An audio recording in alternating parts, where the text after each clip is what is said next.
Retrouvez Passion Auto avec Pionnier.re, le spécialiste de l'autoradio. Retrouvez Passion Auto avec Autoradio.re par ODRD2SK Audio. Retrouvez Passion Auto avec Herzaudio.re.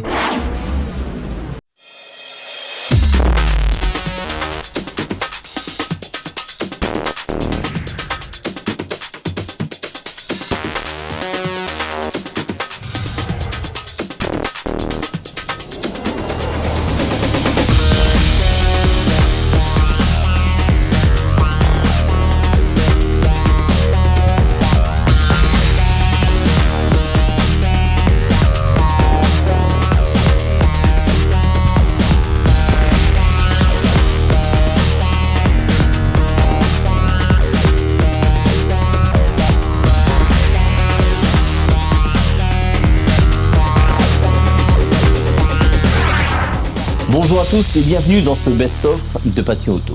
Le meilleur de ce qui s'est passé en juillet dans votre magazine.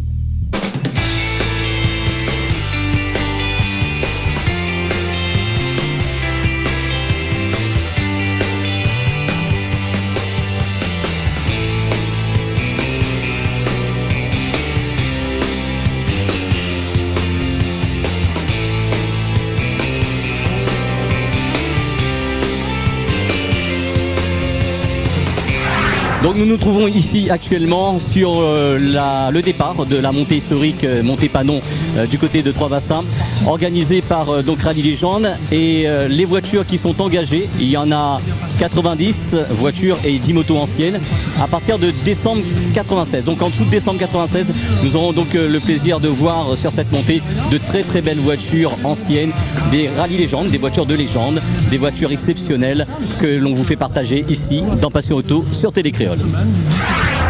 Salut l'équipe de Télécréole, donc voilà, aujourd'hui nous sommes sur la route, vous voyez en arrière-plan, nous sommes sur la route donc de la montée Panon historique organisée par Rallye Légende, donc notre ami Jeff Grondin. Et aujourd'hui on parle spécialement de Youngtimer, puisque là ce sont des voitures qui pour rouler doivent obligatoirement être homologuées et surtout être immatriculées avant le 31 décembre 1996, donc pour pouvoir rouler, faire une montée historique. Énormément de succès, on va parler des chiffres, 2 secondes Didier, 87 voitures engagées, enfin véhicules engagés, 77 voitures, 10 motos, 5 km de montée, 32 virages répertoriés, donc il y a largement de quoi s'amuser, se faire plaisir.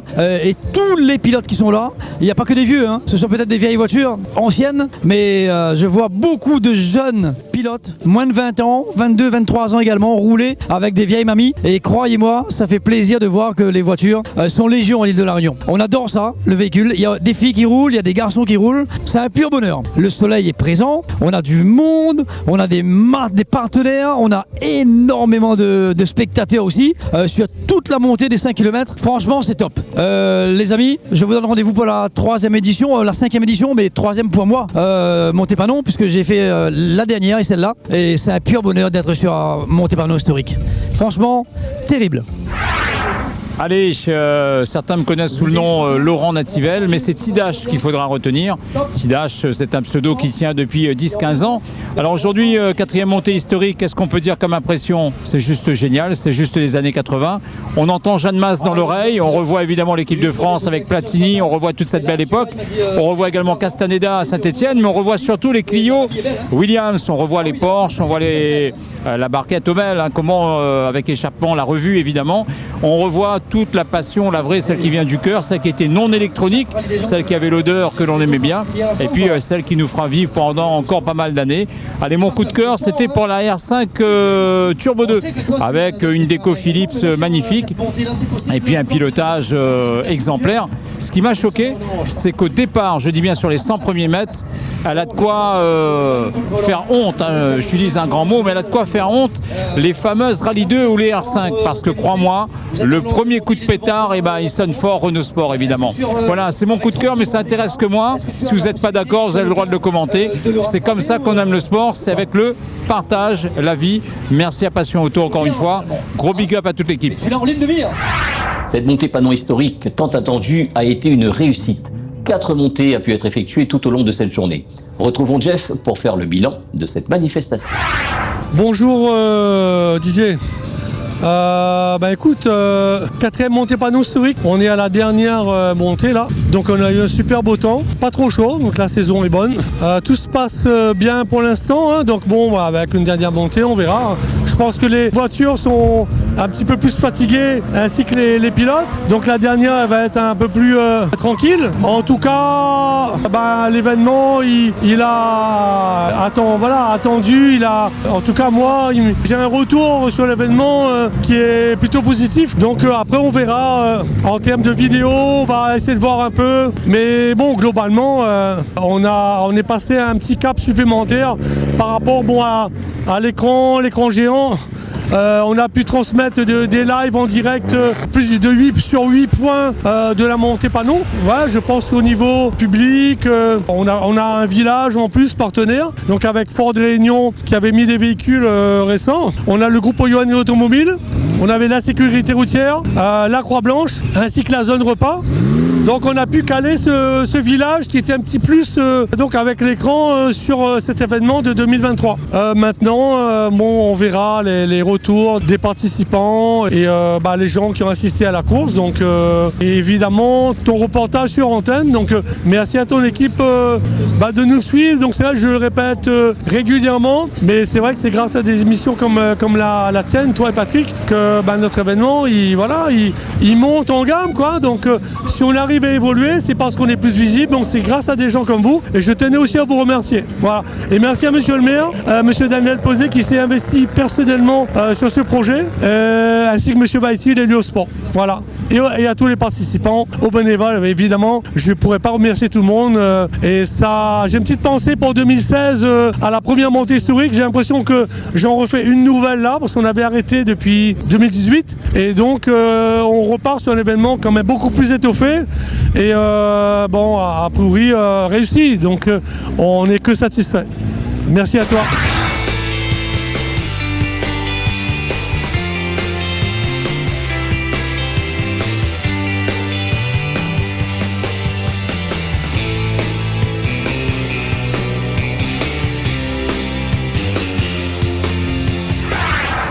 Le monde du run à La Réunion s'organise après l'arrêt des essais libres et des runs sur le circuit Félix Guichard après l'incident qui a eu lieu fin mai sur le circuit. Retrouvons Monsieur Félix pour nous parler de cette journée. Alors l'action aujourd'hui était très simple. Alors déjà le but c'est une journée pique-nique partage donc qui a été menée. Dans l'objectif en fait c'est qu'aujourd'hui on s'est dit avec les différents organisateurs du run des essais libres que tous les ans en fait on n'avait pas de plan construit. Il n'y avait pas de finalité de cette discipline et c'est vrai que tous les ans on commençait à zéro en fait. Et ce qui je pense aussi ralentissait un petit peu le développement de cette activité, qui a beaucoup d'adhérents, mais beaucoup de personnes qui n'osent pas franchir le pas aussi. Donc aujourd'hui on s'est dit, on réunit tout le monde, on leur explique, on donne une visibilité sur 3 ans. Alors pourquoi 3 ans? C'est un temps de mise en place tout simplement. Et une fois que ce temps de mise en place est fait, le but c'est de se donner encore des objectifs plus longs, plus hautes. Et donc voilà un petit peu pourquoi la journée et expliquer à tout le monde à quoi ça sert une licence, la réglementation des épreuves d'accélération, les diverses questions, parce qu'ils auront aussi peut-être des questions à nous poser dessus. Et pareil, dans l'idée, c'est que tous les ans puissent reproduire ce même rassemblement pour que se faire un état des lieux, ce qui s'est passé dans l'année, et toujours s'améliorer en fait. Les prochains runs. Aujourd'hui, on a des dates dans la tête. On va annoncer bientôt dessus. Mais dans l'idée, en fait, c'est déjà fin de cette journée, faire un bilan. Aujourd'hui, les organisateurs ont beau être là, mais si aujourd'hui les participants ne franchissent pas le pas, à un moment ou à un autre, ça va être très compliqué de continuer à avancer dans cette discipline-là. Donc aujourd'hui, l'idée, c'est de leur dire, les organisateurs se sont mis autour d'une table, c'est la première fois, et se sont dit, on veut passer à autre chose, on veut faire évoluer la discipline, on veut donner une autre dimension à ce sport. Et fin de cette journée, on aura la réponse. Est-ce que les participants veulent aussi la même chose? S'ils le veulent, à ce moment-là, on continuera la suite en fait.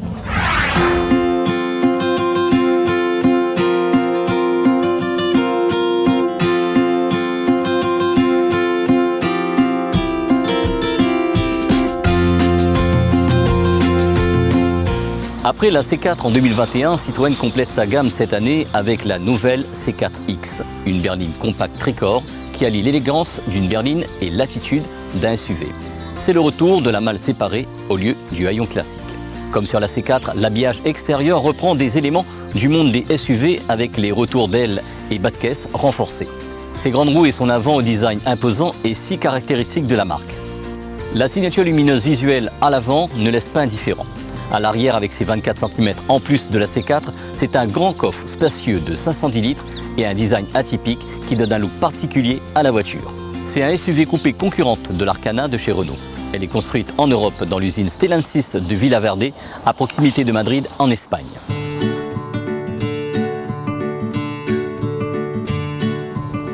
À l'intérieur de l'habitacle de la C4X, bien-être et modernité s'allient tout en gardant une planche de bord épurée. L'ambiance à l'intérieur de la voiture est chaleureuse et l'ergonomie agréable avec toutes les commandes à portée de main.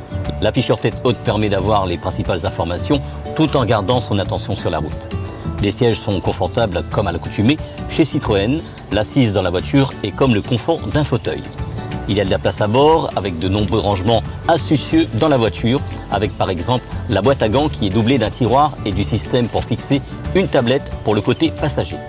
Au niveau infodivertissement, la C4X reprend le système de la C5X avec un affichage plus moderne, avec les dernières innovations et une connectivité avec un assistant numérique à commande vocale.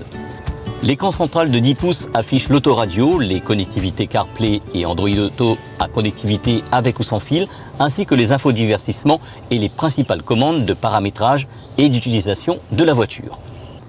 Sur la C4X, beaucoup de dispositifs d'aide à la conduite sont proposés.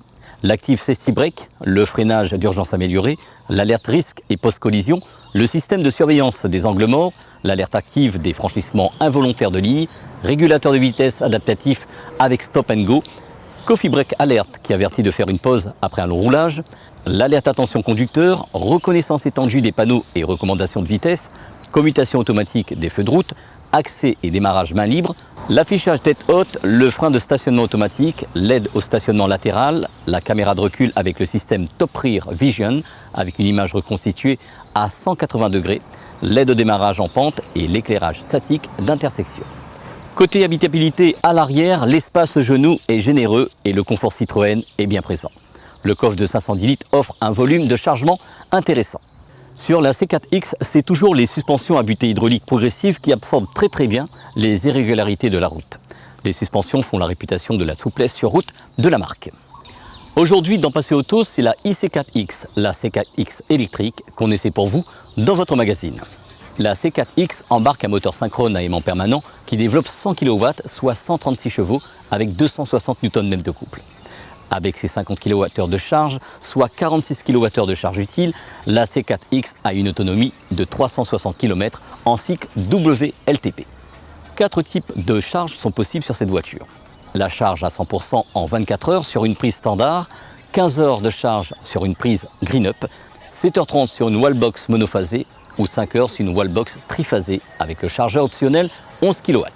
80% de charge en 30 minutes sur une bande super rapide, soit 100 km de charge en 10 minutes. Aujourd'hui, dans Passion Auto, c'est la Citroën C4X Shine. Le modèle qu'on vous présente aujourd'hui a un intérieur très sympa qui donne une qualité perçue de bonne facture.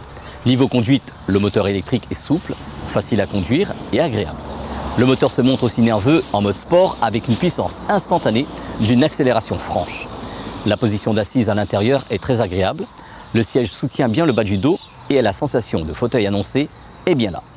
La prise en main des modes de conduite est assez rapide. Pour tirer le meilleur d'une voiture électrique, il faut avoir une conduite qui permet d'avoir une meilleure autonomie et des habitudes de charge selon vos trajets. Avec un réseau de charge grandissant, il sera de plus en plus accessible sur tous les trajets de l'île.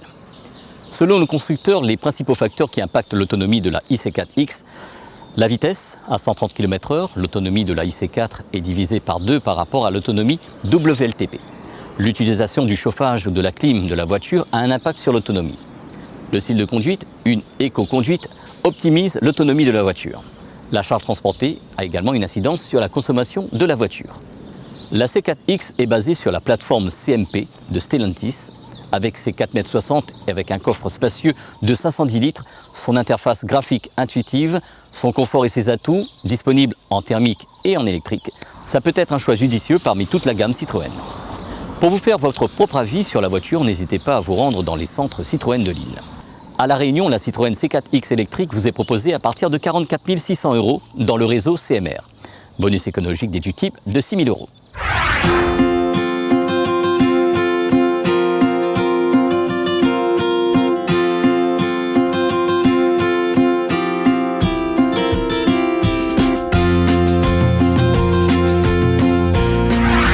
Dans Passion Auto, cette semaine, c'est le nouveau autoradio écran de 9 pouces à prix accessible qu'on essaie pour vous dans votre magazine.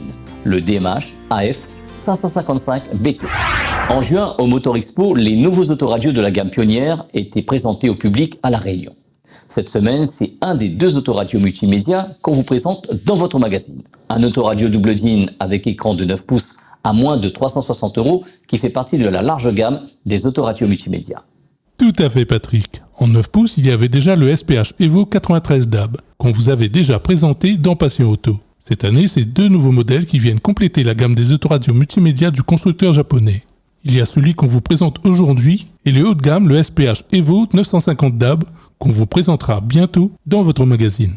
La grosse différence par rapport au 93 DAB, c'est l'épaisseur de l'écran. Les nouveaux modèles sont beaucoup plus fins, ce qui donne un aspect plus moderne et plus classe par rapport au 93 DAB. L'articulation a aussi été améliorée, les 2 nouveaux modèles sont réglables sans avoir à démonter quoi que ce soit. La lecture vidéo en utilisation avec l'application WebLink a été aussi améliorée. Il n'y a plus de latence entre le son et l'image par rapport au modèle précédent, que ce soit en lecture YouTube ou en lecture des vidéos. Le tactile est plus réactif. Le montage de cette autoradio nécessite une cage vendue séparément pour l'intégration dans certaines voitures. Pour les montages dans les voitures japonaises, il ne nécessitera pas de cage additionnelle. Il est cependant plus judicieux de le faire monter par un professionnel si vous n'êtes pas habitué à ce genre de montage spécifique. Les utilisateurs qui aiment utiliser CarPlay et Android Auto au quotidien, dirigez-vous plutôt vers un modèle de la gamme supérieure. Le DMH AF 555 DAB est plutôt destiné aux passionnés qui désirent un autoradio avec un grand écran de 9 pouces sans y mettre beaucoup de budget. L'innovation sur cette autoradio, c'est l'écran de 9 pouces orientable horizontalement et verticalement. Il est toujours à écran capacitif comme un bon nombre d'autoradios multimédia chez Pionnière. Il n'est pas compatible CarPlay et Android Auto, mais il est néanmoins compatible WebLink, ce qui permet la duplication d'écran compatible avec pas mal d'applications. WebLink permet également la lecture des vidéos sur iPhone ainsi que l'accès direct à YouTube. Il peut également lire les vidéos sur clé USB ou autre stockage compatible. La lecture de fichiers vidéo est préconisée à être utilisée à l'arrêt. Comme à l'accoutumée chez Pionnière, il fait 4 x 50 watts avec les réglages habituels, avec entre autres l'égalisation 15 bandes, les réglages des filtres avancés pour affiner le réglage sonore dans la voiture.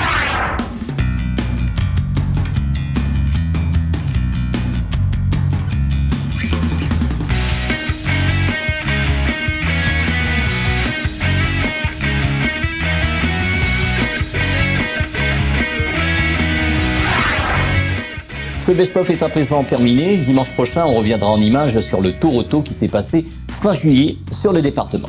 Bonne semaine à tous et à dimanche prochain sur Télécréole. Retrouvez Passion Auto avec Pionnier.re, le spécialiste de l'autoradio. Retrouvez Passion Auto avec Autoradio.re par ODRD2SK Radio. Retrouvez Passion Auto avec Hertz Audio.re.